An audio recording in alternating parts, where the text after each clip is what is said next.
glow faded entirely out of the western sky.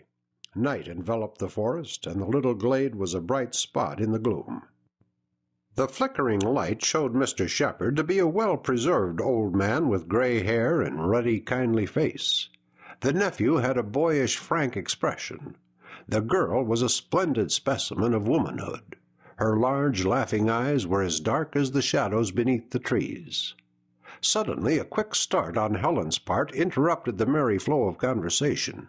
She sat bolt upright with half-averted face. "Cousin, what is the matter?" asked Will quickly. Helen remained motionless. "My dear," said Mr. Sheppard sharply. "I heard a footstep," she whispered, pointing with trembling finger toward the impenetrable blackness beyond the campfire. All could hear a soft patter on the leaves. Then distinct footfalls broke the silence. The tired teamster raised his shaggy head and glanced fearfully around the glade. Mr. Sheppard and Will gazed doubtfully toward the foliage, but Helen did not change her position. The travelers appeared stricken by the silence and solitude of the place.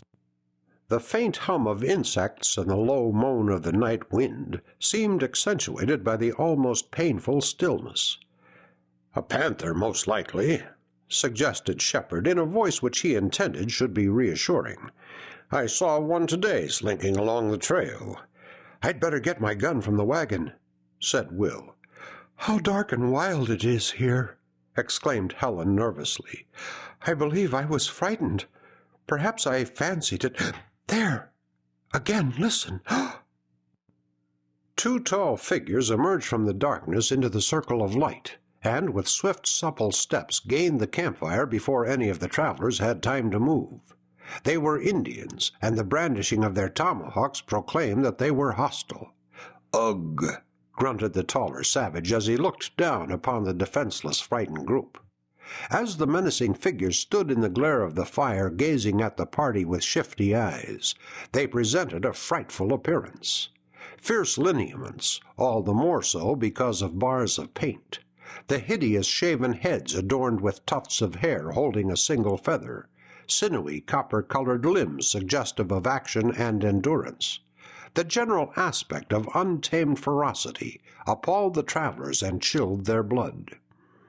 Grunts and chuckles manifested the satisfaction with which the Indians fell upon the half-finished supper. They caused it to vanish with astonishing celerity, and resembled wolves rather than human beings in their greediness. Helen looked timidly around as if hoping to see those who would aid, and the savages regarded her with ill humor. A movement on the part of any member of the group caused muscular hands to steal toward the tomahawks. Suddenly, the larger savage clutched his companion's knee.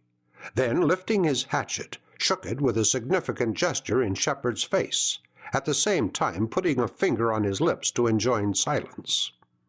Both Indians became statuesque in their immobility. They crouched in an attitude of listening, with heads bent on one side, nostrils dilated, and mouths open. 1, 2, 3 moments passed. The silence of the forest appeared to be unbroken, but ears as keen as those of a deer had detected some sound. The larger savage dropped noiselessly to the ground, where he lay stretched out with his ear to the ground. The other remained immovable, only his beady eyes gave signs of life, and these covered every point. Finally, the big savage rose silently, pointed down the dark trail, and strode out of the circle of light. His companion followed close at his heels.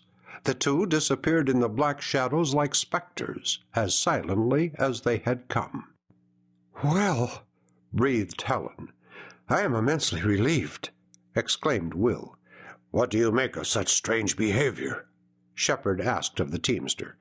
"I expect they got wind of somebody. Most likely that guide and'll be back again. If they ain't, it's because they got switched off by some signs or tokens, skeered perhaps by the scent of the wind." Hardly had he ceased speaking when again the circle of light was invaded by stalking forms. "I thought so. Here comes the skulking varmints," whispered the teamster. But he was wrong. A deep, calm voice spoke the single word, "Friends." Two men in the brown garb of woodsmen approached.